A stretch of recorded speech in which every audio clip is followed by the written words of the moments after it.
Hello, and thank you so much for watching my video that will briefly go over using a Raspberry Pi 3 in order to remote control your Midas M32 console.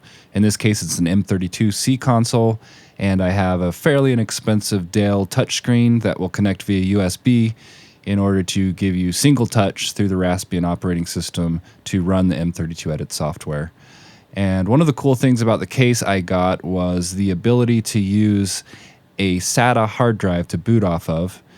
And the only problem is I got an M.2 SATA drive, and the actual case was designed for an M-SATA drive.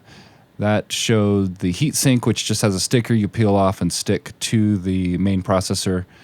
And there's the case with the port showing through. This is the add-on card that gives you the clock backup and also the ability to use the M-SATA drive.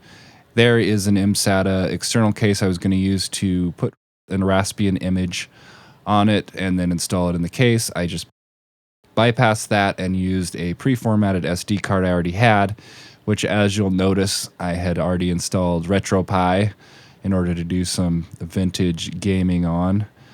But I figured I would just press ahead, use the image I already had, and I will do a separate video later on showing how to copy the image to the M-SATA drive and configure your Pi in order to boot directly off of that, which requires some configuration from the terminal. Also, when I first booted up, the image was not covering the whole screen, so the touch was off a little bit. So I'm going into the settings here, setting it to 1920 by 1080, which is the native resolution of the Dell monitor. Now I'm going to the Midas webpage and the M32C to the download section. You have to scroll down and click on additional downloads or see all applications, and then that will reveal the Raspbian version of M32 Edit. It's a pretty small file, pretty quick download, and then you just have to extract it. In this case, it's extracted to the downloads folder, and I just go to the downloads folder, copy it to an audio applications folder I had already created, which I actually did this earlier, so I'm overriding the other one just to show you the process I went through. Not sure if this is the best way to do it, but I just copy and paste from that folder to the desktop to have a quick way to launch the software. So I close out of all that and go ahead and launch the application. And just go ahead and click execute.